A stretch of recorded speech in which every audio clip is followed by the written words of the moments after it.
to Europe, or in fact extracting ourselves in some sense, with just 3 days to go before the new rules for crossing over to Europe come in. Are Kent's hauliers ready with the right paperwork? Well, a trade deal between the EU and the UK was agreed, of course, 5 days ago, and it will take effect from New Year's Day this Friday. But changes in the trading relationship between Europe and us mean there could be some disruption. Just last week, we saw thousands of lorries stuck on the M20 and at Manston Airport after France closed the border following an alert over a new COVID-19 variant. Could something similar happen over the next few weeks as drivers adjust to those new measures? Joining us now is Shane Brennan from the Cold Chain Federation. Morning to you, Shane. Good morning. Good to have you on the programme. Do you think the food industry has seen any significant effects, negative effects, following delays at ports over the last few weeks? It's certainly impacted on probably the attitudes of certain EU hauliers that we rely on to bring food in and out of the UK. It would have been a pretty dismal time for them over those sort of 4 or 5 days that they were stuck here. I mean, brilliant work to get it all moving through Christmas Day. I'm really proud of what the Kent Police and the military achieved over that time, but we've now got sort of jobs to do to convince them of the value of coming across, not least because it's about to get much more complicated.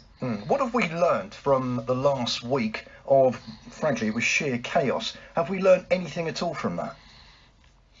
I think we've learnt that slowdowns and interruptions in flow through the Dover Straits is incredibly challenging for our supply chains. And what we're about to do with this change in 3 days' time is add a whole load of paperwork. Now, I don't believe it'll be anywhere near as dramatic as what we saw with the total closure of the border, but we should expect slowdowns, we should expect complexity, and I do think we're going to have a period of fluctuating queues on the M20 and around the kind of holding areas across Kent in January. So from your federation members, how confident are you that the majority of your members are match ready for these new rules that will come in, and with all the new and correct paperwork in place for day one?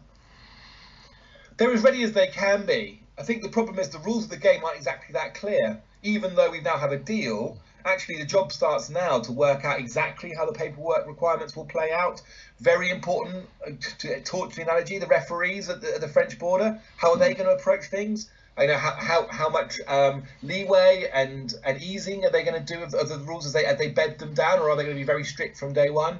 These are the sorts of considerations that are sort of keeping our food industry kind of logistics people awake at night in the running into this massive change. And sticking with the football analogy, on the final whistle, how confident are we about retailers getting their goods on the shelves in the new year and us seeing little or no disruption to what we can go and buy in a supermarket? We'll get it done. I mean, supply chain professionals deal with problems and get stuff onto the shelf. And so it will be more difficult, it will be more costly, it will be slower, certainly at first. But we will see that product getting through, and we will make sure that people have the food they need. We're going to stay with it and end it on that very positive note, Shane. I like the sound of that. Shane Brennan from the Cold Chain Federation, thank you for joining us this morning. So